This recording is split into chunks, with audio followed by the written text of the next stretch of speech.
You're listening to the Wordslinger Podcast, episode 23, Being a Full-Time Speaker with Karen McCullough. This episode of the Wordslinger Podcast is brought to you by Happy Pants Books.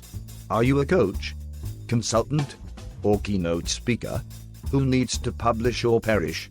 Get your ideas out of your head and onto the page. Visit happypantsbooks.com. It's the Wordslinger Podcast, where story matters. Build your brand, write your book, redefine who you are. It's all about the story here. What's yours? Now, here's the guy who invented Pants Optional, Kevin Tomlinson, the Wordslinger. Wordslinger. Hey everybody, this is Kevin Tomlinson, the Wordslinger. Thank you for coming back for another week of this, which I hope you find entertaining, and I hope you find it informative and inspirational. I know I do. And, you know, I see the audience is growing. I got a lot of subscriptions coming in, so that's great. I appreciate it. If you don't mind, go check me out on iTunes. Go find the podcast there. If you go to your iTunes store and just search for Wordslinger Podcast, I'll come right up. And if, hopefully by now, the new cover art is on there. You get to see a handsome shot of your lovely Wordslinger, who can't pronounce his own moniker right now. But if you'll do that and you'll rate me, hopefully with 4 or 5 stars, and give me a review, it'll help me kind of grow this audience a lot faster. So I really appreciate that. And you can do the same thing on Stitcher. I'm now available on Stitcher. I got that figured out. And yeah, I'd love those reviews. So thanks a lot in advance. I hope you'll go do that. I appreciate it. So before I get started, I want to just do the usual, we'll do the roundup, because what I do here every week, it's all about it's about you, really. Ultimately, it's about giving you the very best in interviews that I can find, the people that I find fascinating, and I hope you find fascinating.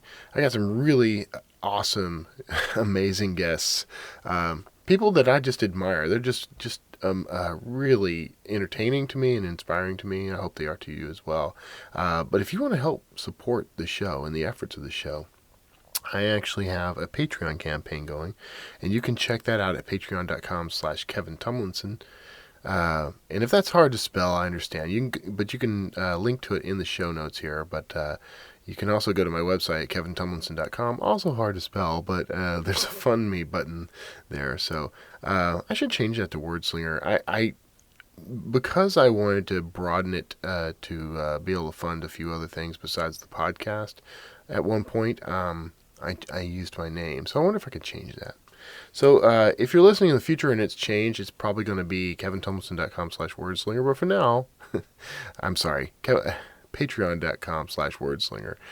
I've mucked all this up. All right, let's move on. But if you would like to support the show, I would really appreciate it. You can do so as little as $1 a month. I do interviews every week, so that's like getting 4 podcast episodes for just $1. That's like 25 cents an episode. Wow. That's a pretty good deal. Of course, it's always going to be free. I'm never going to charge you for the content directly. If you never want to pay a dime, you don't have to. Just keep listening. I would appreciate the reviews, and I would appreciate you kind of spreading the word, tell people about the show. I'm going for, a slice of life kind of feel here. I want to cut into what it's like to be human, and stories are a huge part of being human. So thanks for that. You can also call with any questions. If you want to ask me something, if you want to recommend a guest, or you just want to sing some praises, I would love that.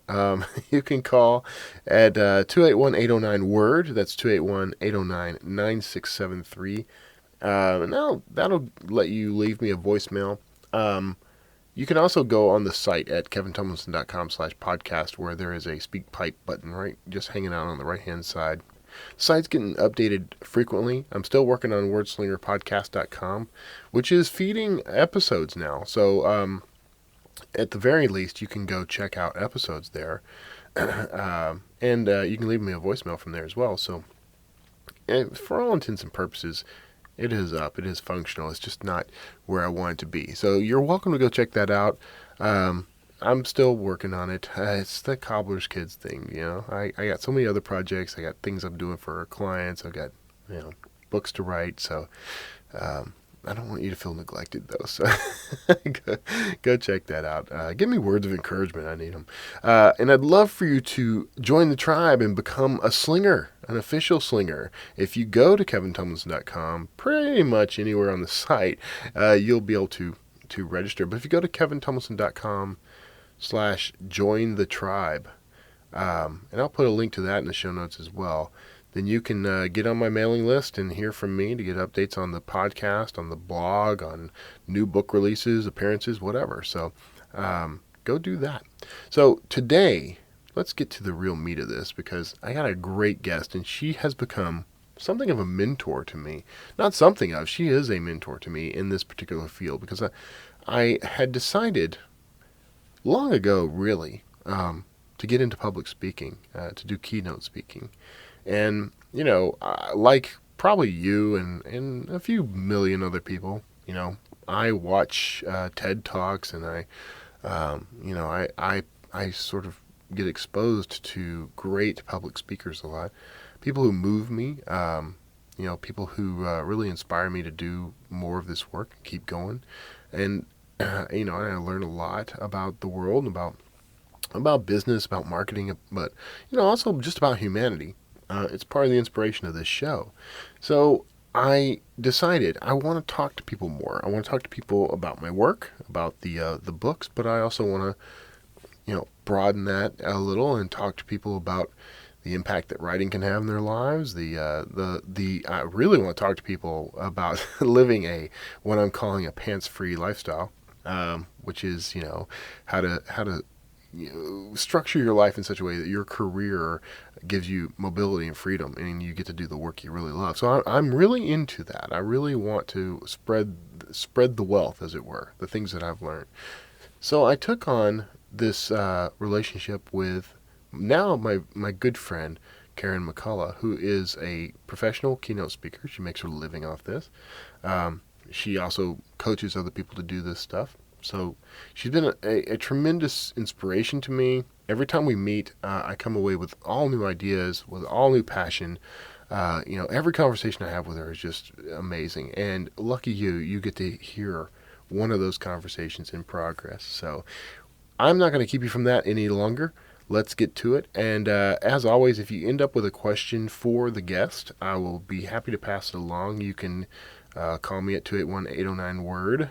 9673 and leave that if you want. But you can also email me from my website, kevintumlinson.com/podcast. Actually, you'll just click on the contact button there, and that will let you email me. So, lots to talk about. I can't wait, and I hope you love it. Karen McCullough, everybody. Hi, everybody. So today we're talking with someone who I've become very close friends with, I think, and I really like her, which is saying something, because I don't like everybody. But this is my good friend, Karen McCullough, who is a full-time speaker and author and entrepreneur, and she's going to chat with us today about how you might become a full-time speaker and author and entrepreneur, at least the speaker and entrepreneur part. How you doing, Karen? Welcome to the show. Oh, I'm doing great. Thanks for having me. Beautiful day. It is a beautiful day. You and I are both in the Houston area, where we're getting to enjoy the weather in like the sunny 70s, as opposed to New York, which is getting slammed with snow right now. Yeah, we're blessed. So tell me a little. Let's start by just giving a little background. Like, tell me a little about how you got into speaking as a business. I never really planned on becoming a speaker at all. I had a retail clothing business here in Houston for almost 20 years. And when that ended, and it did end, I have to be honest with you, I was searching for where was I going to go with the next part of my life. And I actually went to a coach, and we talked about some of the things I didn't want to have, and I never wanted to have inventory again or rent, and we kind of giggled about that. And basically, we kind of explored what it was that I loved the most about owning my own business, and really what it was motivating the staff. I used to get really excited about sales meetings and we kind of looked at that, and she was the one that introduced the idea of maybe being a speaker. I had no idea that you could get paid to do this. I know. And so Yeah. it looked good, really, it looked easy from the beginning. And the first thing I did was I joined our local National Speakers Association. And I started, watching speakers and looking at them. And I just decided that's what I wanted to do. Okay, and when you joined that organization, I mean, how quickly did things move from there? Did you start speaking right away? Well, you'd have to know me. um, I just decided I was going to start speaking. Now that I look back on it, that was pretty arrogant of me, but I needed the money. I mean, Yeah. I was in a corner, and I didn't really have a lot of options. So when I joined National Speakers, I approached the monthly meetings like grad school. I mean, I would go and take notes, and I started speaking in 2000, and I can't really remember when I got my first computer, but it was as soon as I got my computer, I started looking up speakers. I remember that, sitting and looking at speakers and studying their style. But I started speaking right off the bat. Yeah. And I just did some pretty aggressive things to get booked, and I spoke for very little money. I don't want to say how much, but in the beginning, I would go do a speech, and then I would write the dollar amount on a big calendar. And I was very motivated at that time with money Yeah. and needing it, and so I did a lot of crazy things in the beginning. Were there things that you regretted, like speaking No, engagements? No. no. Everything fed in. I mean, I was really bad, and my ego, and you have to have an ego to do this. Mhm. But I thought I was pretty good, and I had created a talk. It's kind of funny. I'm going to call it a talk. Okay. And it was called The Seven Women, and it later became my book. But at the time, this is in the early days. I think this was like 2001. So I just been doing this about a year. I rented a big place, a venue, and I invited everybody I knew. And I only charged like $25. I lost money on it, but I filled the house, and I did my first keynote. So I staged it, and I had a videographer come, and they videoed it. And I had to giggle because I thought it was so great. And I am so embarrassed by that video now. But I think that in the beginning, ignorance is bliss. I think you just Yeah. have to make a decision. And I started and I did it. I'll be honest with you, there's a lot of bad speakers out there. So Yeah. maybe in the whole picture, I wasn't as bad as I thought. But you did start attracting an audience. That's something. I think most people just starting wouldn't know where to start to get that audience. Some of the smartest things that I did, because I was a retailer, local retailer, I had Ralph Lauren shops, so you can kind of picture what those look like and the kinds of people that attended and shopped there. I, as a retailer, knew to gather names. Mm-hmm. And then when the internet came on, we gathered emails, right? Yeah, Right. right. And so the first thing from every day that I spoke or I presented anything, I gave people an offering. And back then, people wanted newsletters. So Right. it was like, do you want my newsletter? And I remember I mailed them. I printed newsletters and mailed them in the beginning. Um, and I gathered names right from day one. So every time I spoke, I put little sheets on their chairs and I gathered names. And to this day, I have a huge mailing list because it's probably the smartest thing that I did. So I Yeah. kind of grew my own tribe. Before Seth even talked about tribes, there I was growing one. And yeah, you're talking about Seth Godin, who is Yes, the guru that we all aspire to be. So so building a list, that's like marketing 101, especially these days, with email marketing being so very important. So, do you still fall back on that, obviously, right? I mean, now I yeah. build a list every time I speak. Hmm.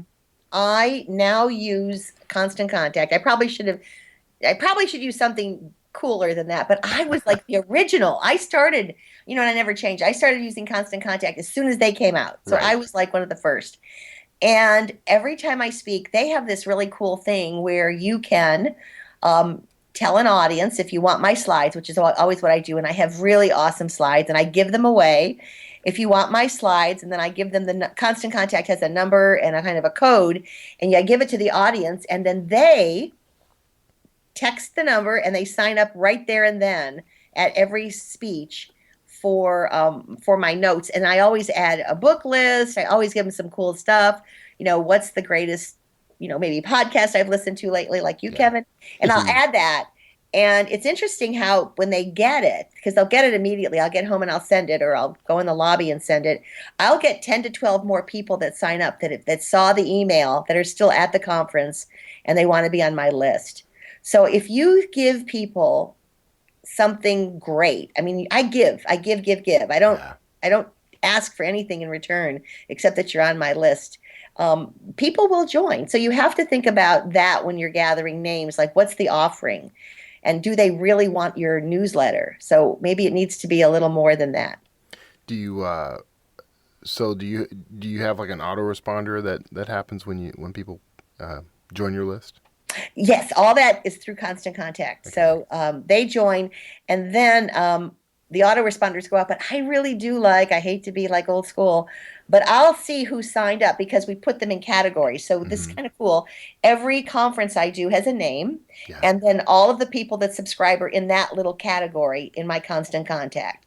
So when I've got nothing else to do, I might just send them a quick little note, personal note, and I do that because that's kind of my thing. I think that I lean heavily on my personality and the way I build relationships and the time I give people, and it really works for me because I still get booked from people back in the early day. I still get calls from people that booked me back then. The fee's a little higher now, but Do they balk at that at all? I don't. I give them a friends and family free. Oh, okay. I do because from that I get so much. So Yeah, and there's something to be said for the investment. There is good reputation and word of mouth, right? So it spreads your brand wider. it does. It really does. I have to say that I've really gained a lot of friends over these last, almost 15 years now. Yeah, Wow. Yeah, can't believe it. Yeah, that's a high school kid's age. Yeah, so, yeah. I don't want to even go there. Yeah. I have to know. If you decide to be, this keeps you young. Yeah. There's no business like this because you're the product, and everything you do for yourself is product development. So you think about that. You're always helping yourself get better. Yeah. Yeah. That's interesting. Yeah, I never thought of it quite that way. That everything you do is about product development. Yeah. Everything you do for you. Wow. And Very it's impressive. it really is. So it's about investing in yourself, and yeah, it's great. So now I have to know if that first video, is available somewhere to. No. I haven't. It's in a VHS. Oh wow. Okay. That Yeah. was, yeah. It might as Okay, well be in a vault at Disney now. I have a vault here of some of the bad ones I did, but back then that's what we did.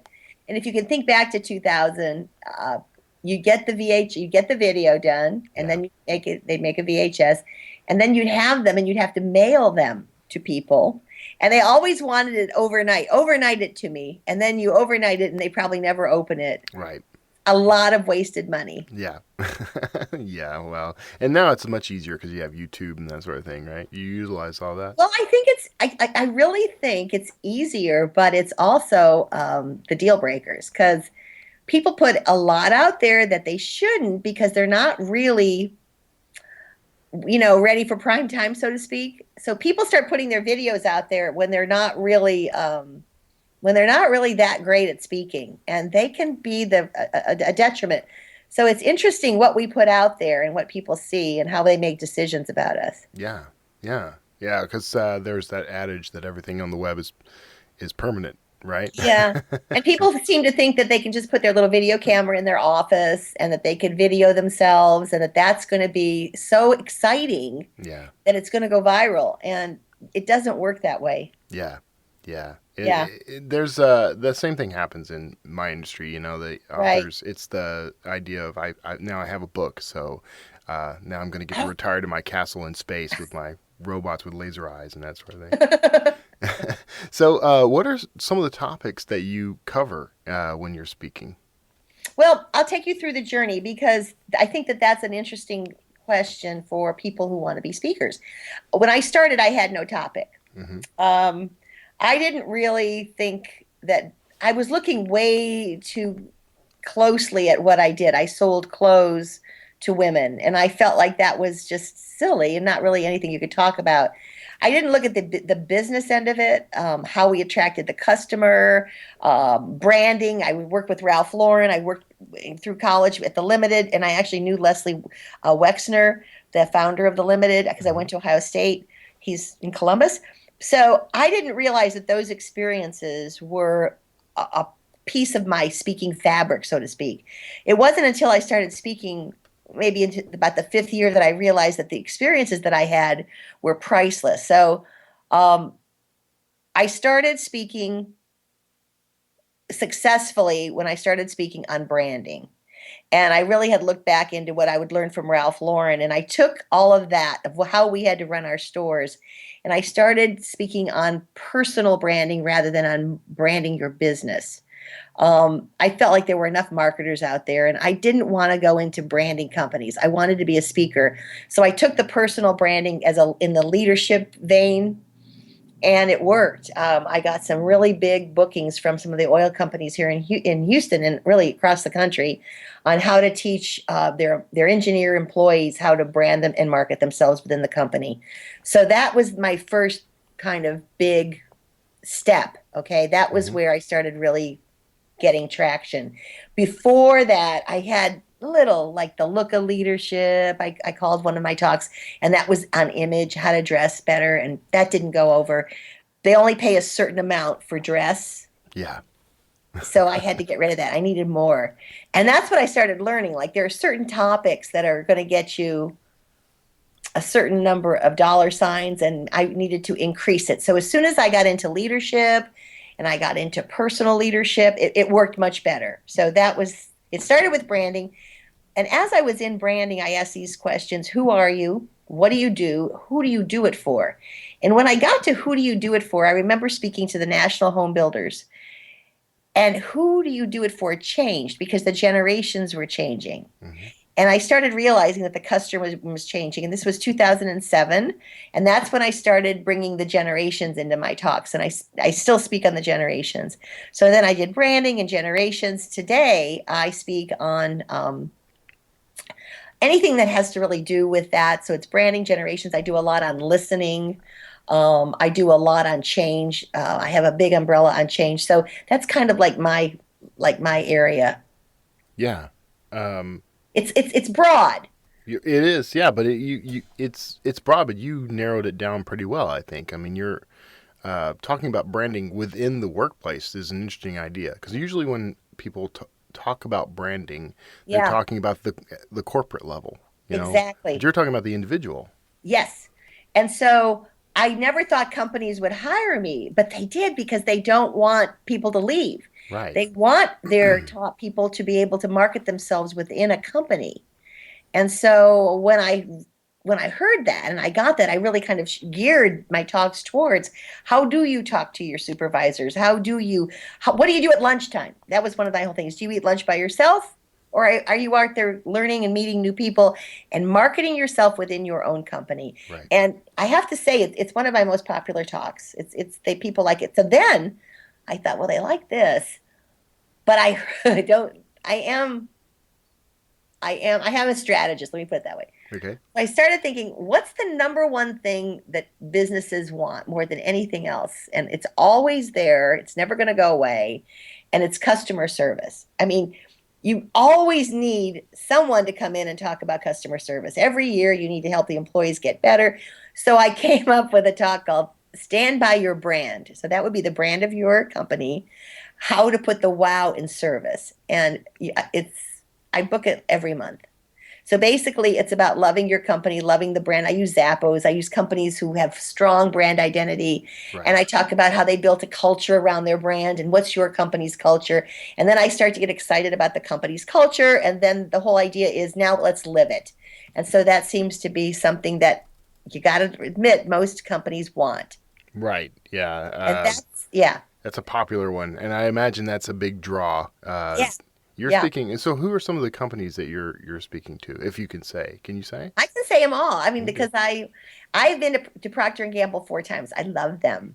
I do. And I like flying. I'm not crazy about Cincinnati, but I fly into Dayton. I mean, I love it. So I Procter & Gamble.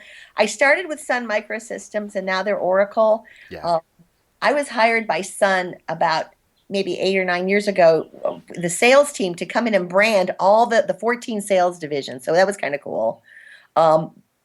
We only did one, and then the world came to an end. It was 2008, so we did one because then they became Oracle. But that was fun, helping teams brand themselves, because that whole idea of identity and pride and who we are, it all comes out, and it's a lot of fun, you know. Yeah. So I worked with them. Done a lot with HP recently. National HP. These are just the big ones. I do a lot in healthcare here in Houston. I've done all the hospitals. I just did Shell. I do departments in certain companies. So I have to be honest with you, I'm busy. Mm-hmm. And I'm busy because I pick topics that people want. And I think that the biggest mistake with speakers is they pick topics that they like. Right. And I think you can get excited about any topic. You could put yourself into it, but you have to really have topics that people need, not nice to have, not wish we had, but must have topics, you know? Yeah. So Yeah. do they have to be an expert in this? I mean, do they have to have books about these topics or something? No. But you have to have read some books. Yeah.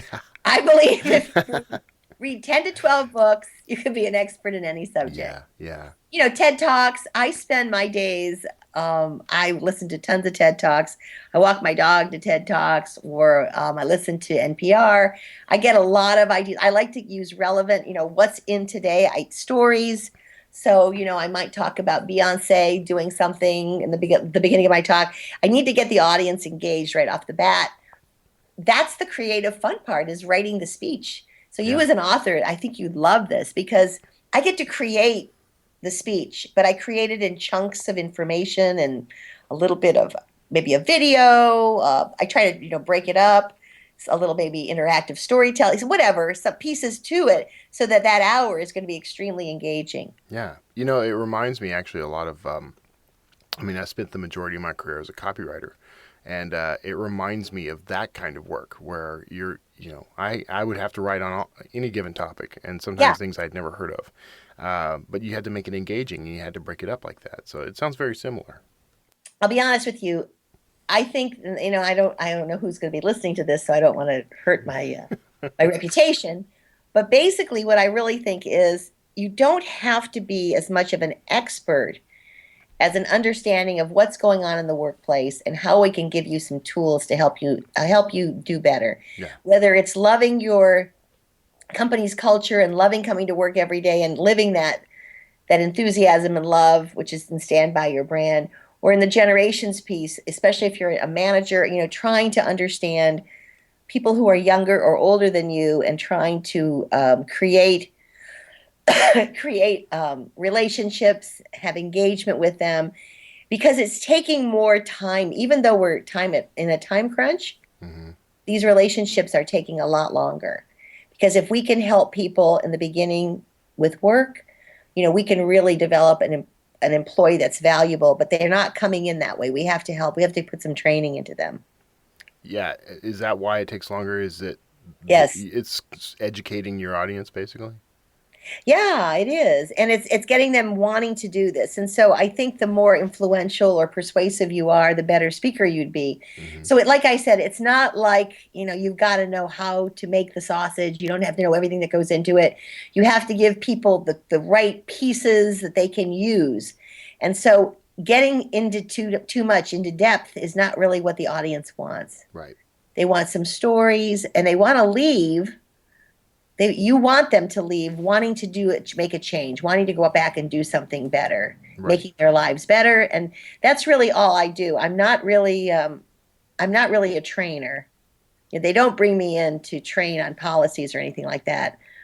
I'm brought in to get people excited and engaged about work. So and if that's the case, what sort of calls to action do you have in your talks?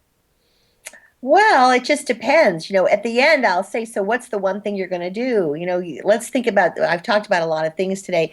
Basically, my goal, and I always open with this, I teach a lot of people how to be a speaker. And one of my students years ago, she was a top salesperson for AT&T.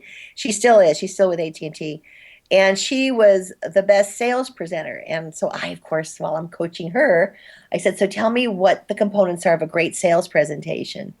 And she said, well, the first thing I always do is once I've, kind of schmoozed them and gotten them softened, I tell them what my goal is. So right up front. So my goal is to get you so excited about AT&T that eventually, you're going to give me some business. Maybe that's what she said. But I thought that was a great thing for me as a speaker. I want to tell the audience right off the bat, my goal today is to get you so excited about working with people younger than you that you're going to go back to work and you're going to listen better. You're going to give them a little more time.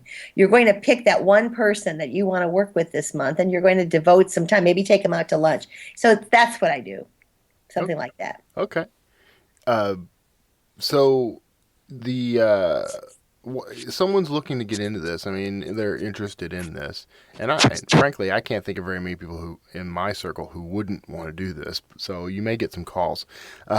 So what's the first step for someone who wants to get into this work? Well, how do they learn to do this? To decide how bad they want it. Okay. They've got to. They can't kind of want it. Yeah. You have to want it.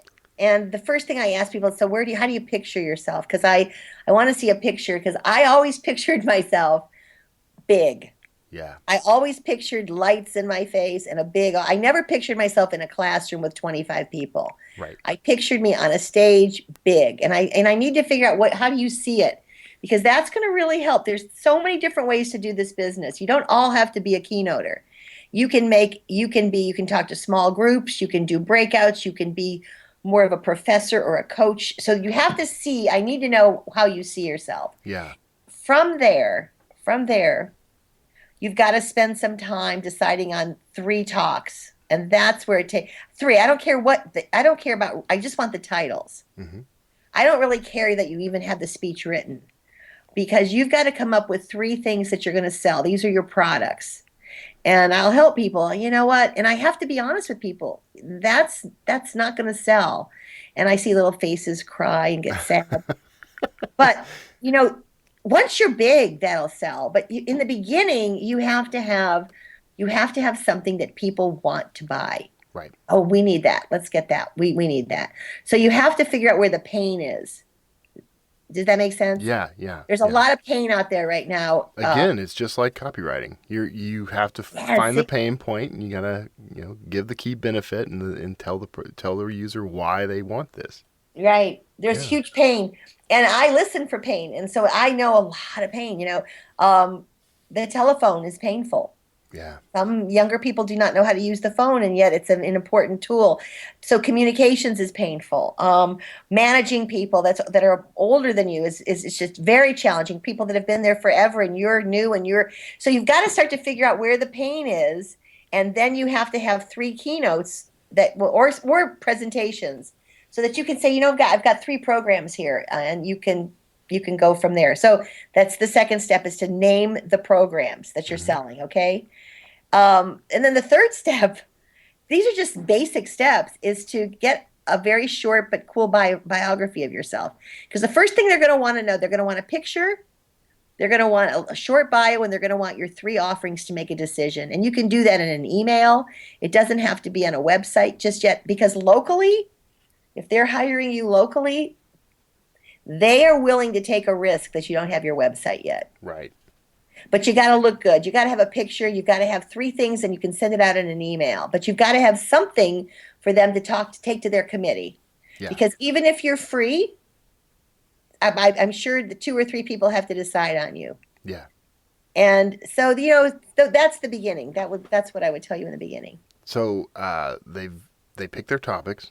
What? Yeah. How do they determine the topic though? Like what? I have to let you kind of lead it, and then we can work on that. I can't tell people what to talk. I have told people what to talk on. I've said this is what they don't do it, because that's not they say they want me to tell them, but that's not where their heart is. Right. So you've got to kind of find something that you're excited about. Right.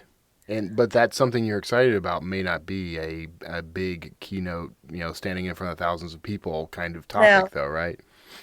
I just talked to a woman who's written 3 books. Yeah. And she's called me. I've known her for years, and one of the books is on dating. It's on male-female relationships. Yeah. And I said to her, take that. She wants to speak at women's conferences. And I said, that's not going to sell. It's just not. I said, that you'd have to be famous. You'd have to have your own talk show. You'd have to do something. That topic is not going to be booked at a corporate event or an association event where they're paying you. I said, that topic is for you to bring your own people in. So that's what I call a public seminar. Mm-hmm. So she didn't understand that, but you've got to look at what will companies or associations, what will people pay to have you speak on it, and dating is not really going to help. Mm-hmm. So I said, why don't you shift that into building better work relationships? You're an expert on relationships. You can use in your bio. You started with dating, and now you've taken those steps, and now you're talking about how do we build better work, business, sales relationships. And I was so excited. But when she came back with her talk, it wasn't that. It was something totally different that wasn't going to sell. So I realized that people don't see it as clearly as I do. Yeah. What sells and what. You know what? She still doesn't get it. Is part of that, though, that, you've been doing this for quite a while and they are still sort of green about it? I mean, I don't know. Yeah. I don't know. I think yeah, probably, because I do know what they'll pay for. Right. That's all I do is go to conferences, and I always check out what the breakouts are.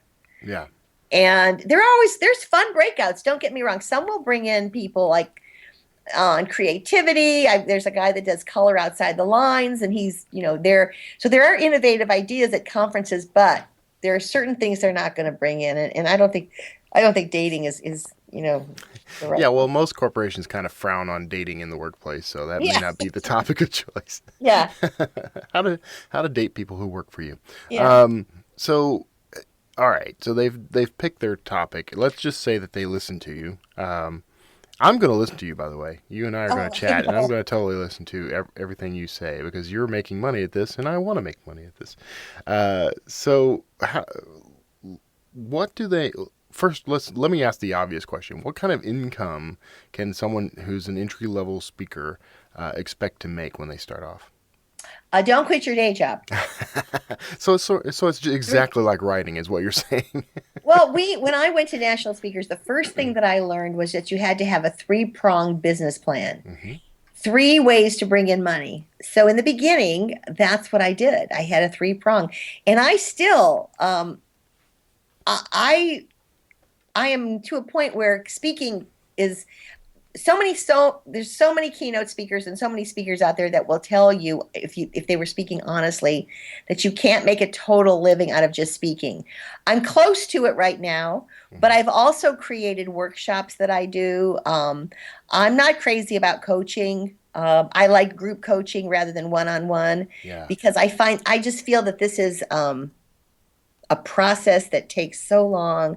And I think the more you can go to inexpensive workshops rather than pay coaches, I think the better you are, until you get to a place where you really need a coach. Because in the beginning, there's so many things you have to do. You have to be able to do your copywriting. Yeah. How are you going to explain yourself?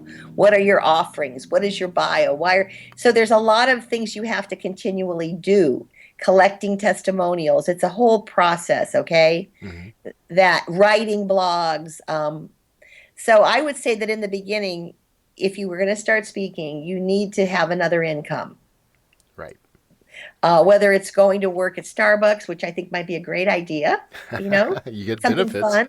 Yeah. I've known speakers that have done crazy jobs, and then they've added it to their, I've done these things. It's kind of fun. It's in their speech. Mm-hmm.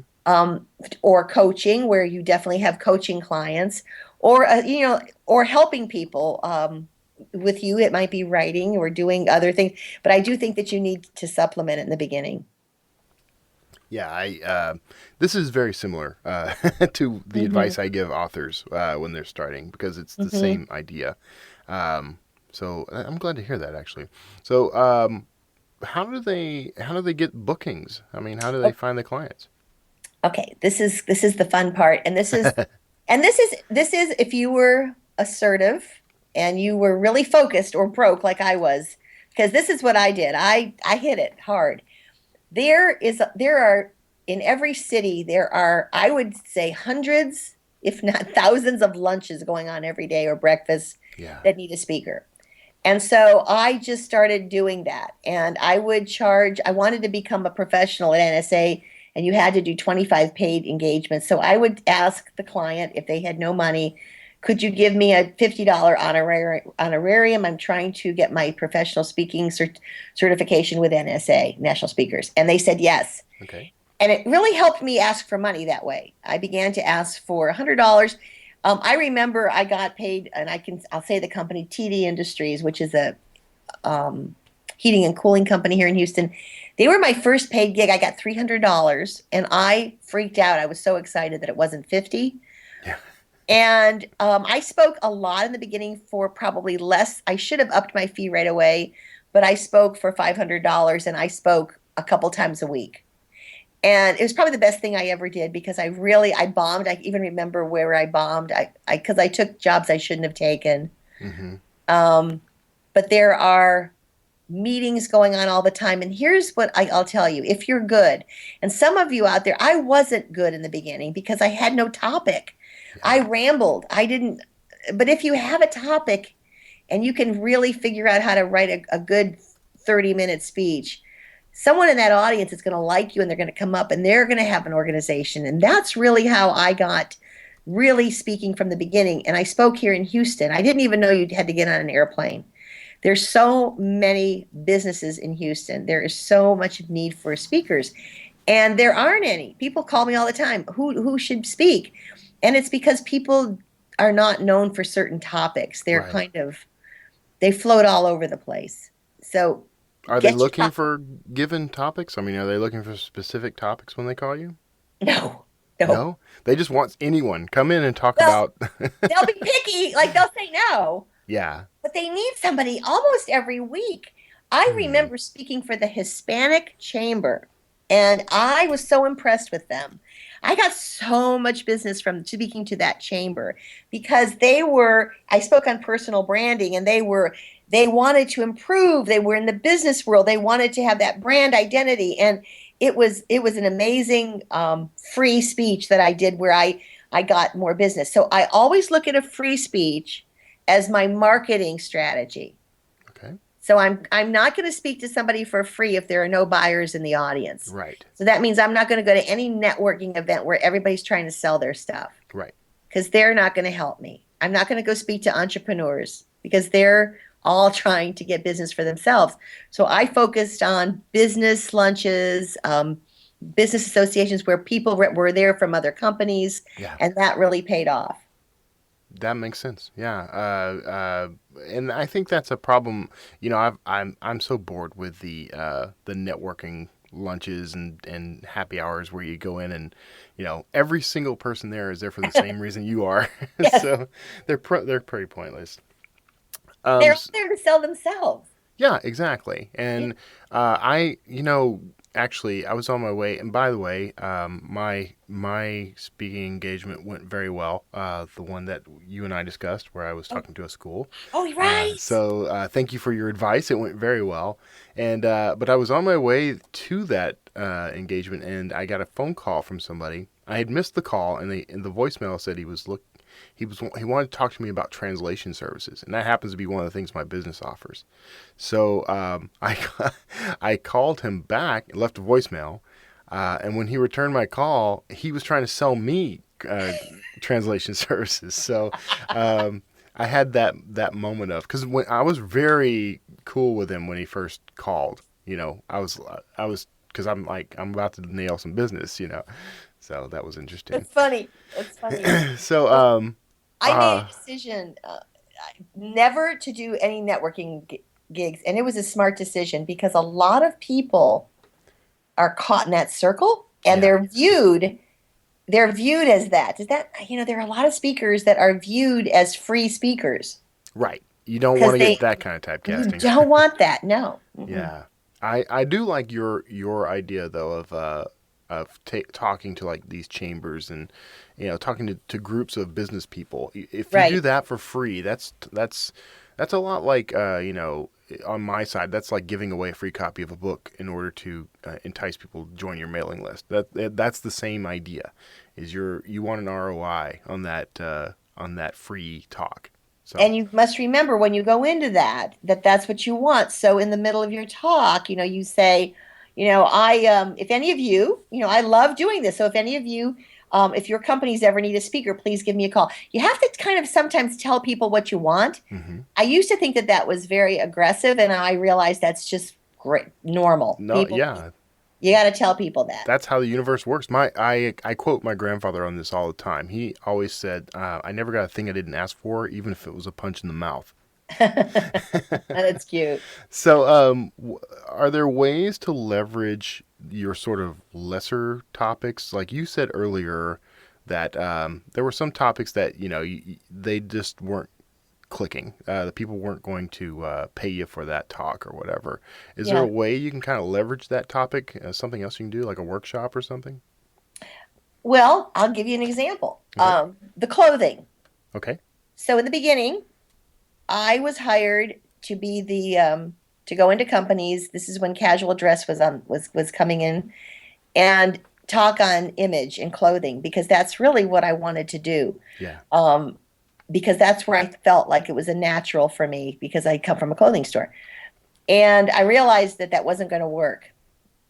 But when you're talking about branding, so now I took I took that image thing and I upgraded it to branding. So it's still, a lot of it is still the same talk. Yeah.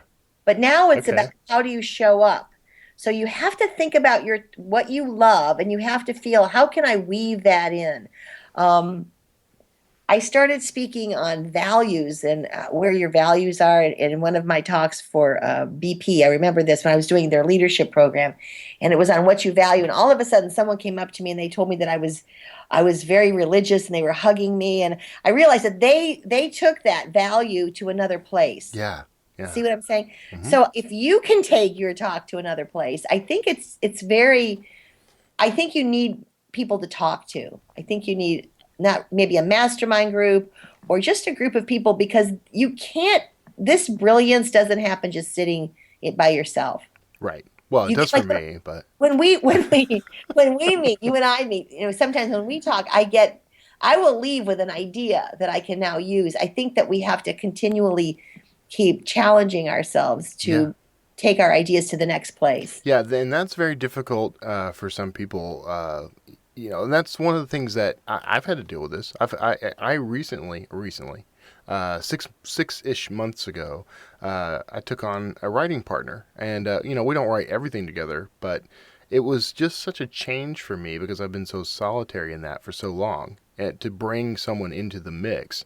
But the stuff that we do together is amazing, and I've seen so much progress in that. So as a Wow. writer, we tend to be very solitary, but that idea of a mastermind group is dead on. Yeah. Especially like I'm by myself all day. I work alone, and Yeah. and so for me to get out and talk to other people, it's really important. Yeah. So okay, you mentioned you need three prongs Yes. of income of revenue. So what do you do besides just the talks? Now I don't need the three. But in the beginning, I did closets. Okay. I would go in and I would do your closet. Okay. All right. And That was not what I was expecting to hear, but okay. I know, and it wasn't what I wanted to do. I'm allergic Yeah. to cats. I go in these houses. And what I found, it was I could do a whole comedy stand-up on cleaning out a woman's closet, because they don't want to get rid of anything. They were white knuckling the clothes. I'd say, this has got to go, and they'd grab the hanger and we'd fight. But I did that to survive. Yeah. I don't want to, I don't do them anymore. And I'm so glad I'm out of the clothing business. But I did that. I did a lot of public seminars because I knew how to throw one. Yeah. So I would do these women's, we called them women's, I think girls' night out. I can't remember what I called it. I did 13 of them. And it was a huge runway show. And because I had this book, The 7 Women, and I showed you how to dress your 7 women. And then I had vendors there. So I know how to put on an event, and I did that. And I'm telling you, I only made a couple $1,000s. Yeah. And the effort on it was so much, it wasn't worth it. But at the time, I needed it. So I'm just being honest with you. I wouldn't do those things now, but then I needed it. So three prongs. You've got to figure out other ways to bring in money. Yeah. Yeah. I can just say that once you get on a roll, speaking is very rewarding. Yeah. And it's a wonderful business because you're working out of your home. And I only travel. The most I've ever, I think I did 7 talks in January, and I've never done that before. Usually I do 5 a month, and local I don't count because I just drive over there. But if I have to get on an airplane 3 or 4 times, but I go to great places. I've got a lot of miles. I love it. So there is, you could do other things. And, that's one of the things that I think appeals to me is because my muse, as it is travel. Like, I love going new places and meeting new people, and it's very energizing to me. And I love talking to people about just about anything, so I'm looking forward to trying my hand at this. Yeah. So do you need a book or a product when you do Yes. this? Yeah. Yes. You have to have if you want to be, I have to say this. You need a book. I need another book. I need 2 more books, really. You need a book. Yeah, we're going to help you with that, by the way. You need a book. I have a talk that I have never changed the title of because I can change the talk, but it's called Change is Good, You Go First. And I got that title from a comic strip. I can't remember which one, but I need a book, and probably it should be that title. I don't want to use that title because it's not, I got it from a comic strip. But basically, if you're going to write a book and you have a speech, it would be really great if they were the same title. Yeah. Because then you're going to sell the books to the people. They're going to buy the book. And what I've learned is the speaking budget and the book budget are different. Mm-hmm. So they'll pay you, and then they'll buy your books, and they come from 2 different places, and they'll do it. Oh, that's pretty brilliant. It is. It is. Nice. It's wonderful. So do you take along? Do they order in advance, or you take things with you when you go? Well, I don't anymore because I'm out of the book. I have to print more. Okay. I had printed 5,000. I self-published the 7-Woman Project, and I just sold 250. I sold 250 in November, and I just did a company right now where they bought 50, and I'm out. Mm-hmm. In the beginning, I took them, and I'll be honest with you, only take 20 books if you're going to take them, because you're not going to, even if you're not going to sell that many. I was like always so excited I would take, break my back and take more than that. But 20 is about it, is all you should take. Okay. Or people want to buy it, you can give them. They want the secret is the book. Yeah. The digital, it doesn't work at a speech. It might work, other places, but they want you to sign it. They want pictures of you with it. Right. It's the show. Yeah. As Seth Godin says, books are souvenirs now. We're in the souvenir business. We're in the souvenir business, and they want it. And I'm just telling you that's why it's really helped me. The book helped more than anything else. So, yes, they need a book. Definitely need a book. If only people knew of someone who helped write books.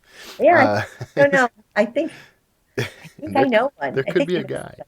So do you use, so you do a big presentation. Do you use like PowerPoint or Keynote or something? I am a keynoter, so I put on a show. And it's in because they have the fabulous big screens up. And so this is what I love about, I what's it called? I can't think of the word that I use, but I lay out all the scenes for my keynote. Mm-hmm. They call them chunks. And then I decide where I need a video and where I need an interactive piece and where I need them to laugh. And now I've even got a little sad piece, which I took years to figure out, and it works. So I like to take them through emotions. I like to take them through a lot of laughter. I like to have them do one little interactive thing while I'm up there. So it's an hour, and it goes by so fast that when it's over, they say, I could have listened to you for all day, forever. And that's what you want to hear. Yeah, that's exactly what you want. Mm-hmm. Yeah. So you don't, so there's nothing like, you don't like build one of these blocky, boring PowerPoint presentations. You actually go through a whole production then. I do. Now, but I have to be honest with you. My slides are like my stepping stones. I use Keynote. I have a Mac, and they're my stepping stones, and they will guide me through because I don't want to ramble. So the slide is going to take me through to the next point, and I chunk them out. So when I see a slide with the 2 sides of the brain, I know that I'm going to talk about this. Or when I see a slide that's funny with this, I'm going to talk about this. When I see when I have a slide where I have Jay Leno and Jimmy Fallon, I know I'm going to talk about why Jimmy's so successful, and everybody loves Jimmy, and he's interactive, and that's where we are. So I use my slides, but they're big pictures, and then I just give them away because the audience isn't going to write. There's no word. There's words on my slides, but there's no lists or anything like that. Yeah. But I take that back. There are a few lists, and I did it intentionally for them to want the slides. Okay. So I do have a few lists up there, and I'll say, hey guys, you can just have these slides. I'll give them to you, so you don't have to take notes. So I have a list on the characteristics of each generation. Okay. And I always put things that, we need that, because I want them to sign up for So, the mailing list. okay, yeah, they get the slides if they sign up for your list, right? Yes. Yeah, I was about to say that's too good to not utilize. Yes. Yes. So that's perfect. And if I just did pictures, they wouldn't want it. So I have to Right. put some stuff up there. Ooh, we need that. And I put like these 4 questions. These 4 questions everyone needs to know. So I'll say, you don't have to write them. You can get them. Yeah. So there's 4 questions that I have a slide on that. Oh, So, excellent. That's great.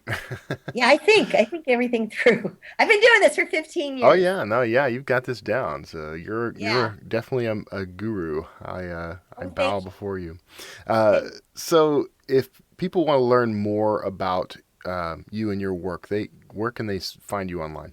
KarenMcCullough.com. Okay. And I am doing a workshop here in Houston, a speaker's workshop, the February 13th. If you're in town, just email me and I'll send you the information. Oh, okay. Yeah, I'll try to go to that. That'd be cool. Yeah. Yeah. I'm sorry we missed our last our happy hour because Our happy hour, yeah. We're going to do more. Don't worry, Kevin. Okay. You count me in. Kevin, they need you so badly. That's why I'm telling you, I really want you to speak at National Speakers because I just think, a book in 30 days, whatever it is, I just think that's what speakers need to hear. Yeah. Because speakers need a book. Yeah, it's interesting. It's kind of like actually, since you and I have been talking about this now, I've written probably 2/3 of that book so far.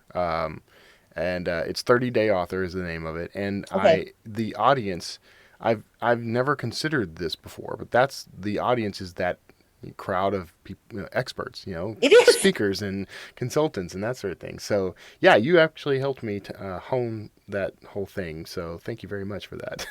Oh, you're welcome. So they can check you out online, KarenMcCullough.com, and they can also find you. And I'm going to put all these links in the show notes, everybody. So and you don't even have to sign up for a mailing list to see the show notes. That's kind of sad. But you can find her on Twitter at K_McCullough. And she's on Facebook at facebook.com/Karen1. And I'll have all these in the notes. But Karen, thank you so much for being on the show. I'm actually kind of sad this one's running against the wall because I could go on for quite a while talking about this stuff.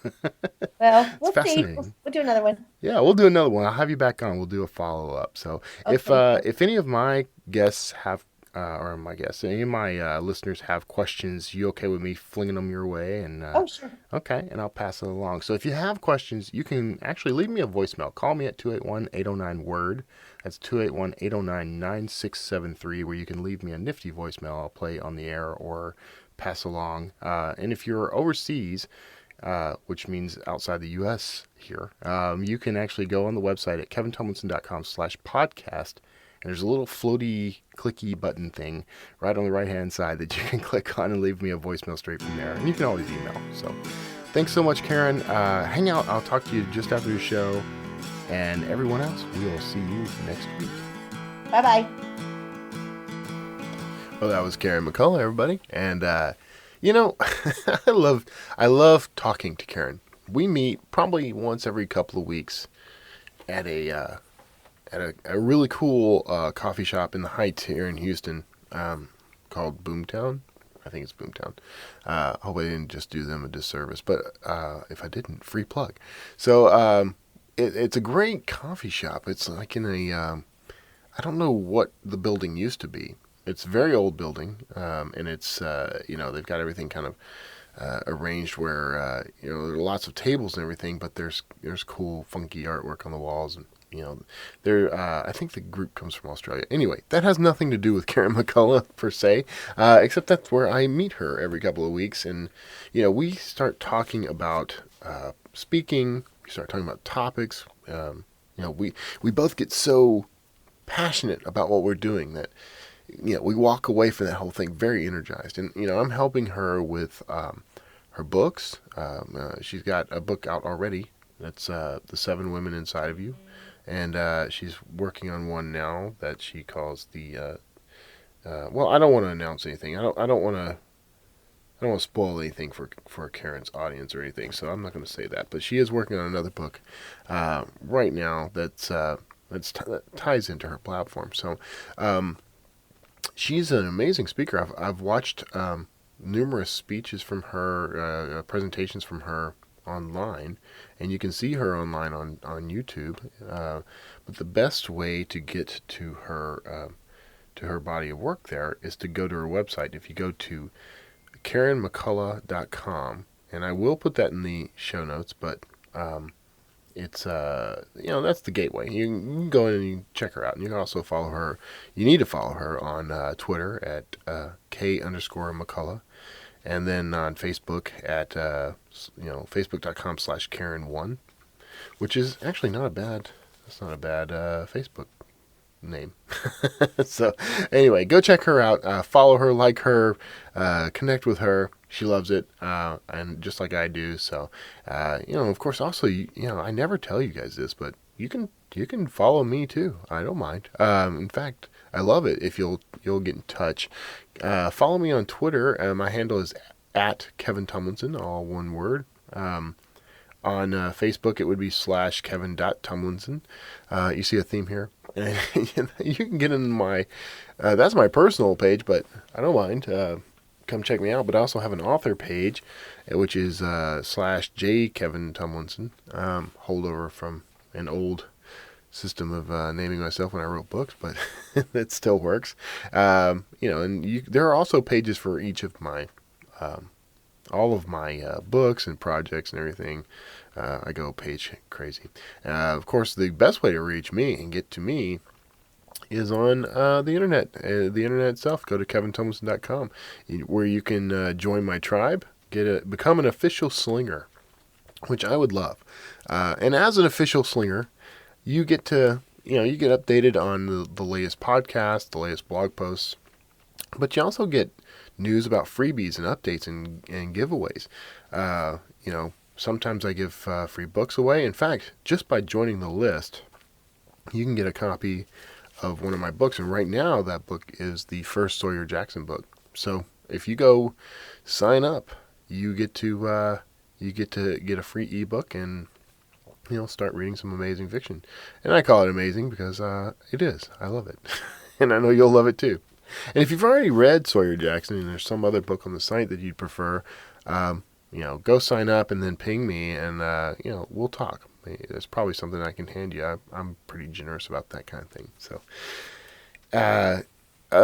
again, if you'd like to support the show, I would love that and really, really appreciate it. I spend quite a bit of time each week building these episodes and talking to the guests. And to be honest, I interviewed Johnny B. Truant yesterday, and we had a really cool chat about the indie publishing world and podcasts and everything else. And I was telling him after the show that he asked how the show was doing, and I said it's doing okay. I mean, it's new. It's fairly new. I'm only at 20 some odd episodes, and but I've got a nice little subscriber base building.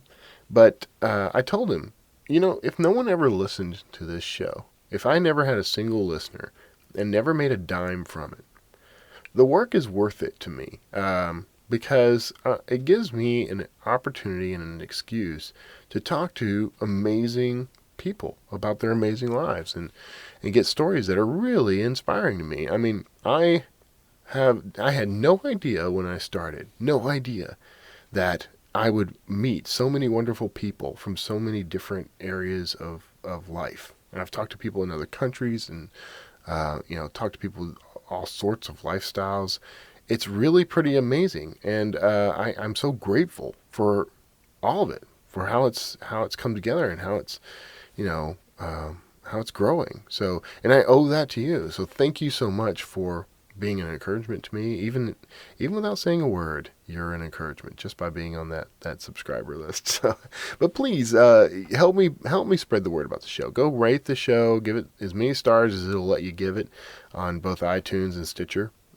Share it with your friends. I post every time an episode goes live. I post it on social media. So, if you follow me on social media, you can spread the love. So yeah, please do. And if you would consider funding the show, as little as $1, I'll take any dollar amount, frankly. But it helps. Every dollar helps. And thank you, by the way, to those who have contributed. And I'm so glad. I really appreciate it. Every dime, every dollar I get goes into keeping this thing going. So that's it for this week. Next week, we'll be talking with my good friend Vic Mignogna, who is a voice actor. He's living in LA right now. But what's really interesting about him, and something that I'm a little jealous about this, to be frank, but he is producing a fan series, a Star Trek fan series called Star Trek Continues. And that thing is awesome. It's very well written. It has some known actors on it. Not just Vic, but the son of the original Scotty is actually playing Scotty on that show. So, and Grant from MythBusters plays Sulu. So it's incredibly well done. They have really high quality and a dedication to quality, and so that interview is a great interview. I hope you'll tune in. I'm actually plugging. I'm going to try to visit them in Florida for a shoot. So I'm really excited about that. But at any rate, I hope you'll tune into that. Thanks for tuning in this week. If you want to leave me a voicemail, you can at 281-809-WORD. That's 281-809-9673. You can also hit me up on kevintomlinson.com/podcast to leave me a voicemail from the little tab there if you're overseas from the U.S., or if you want to email me, you can. And send me anything, any questions, any kudos. I'll take it all. So thank you so much for tuning in, and I will see you next week.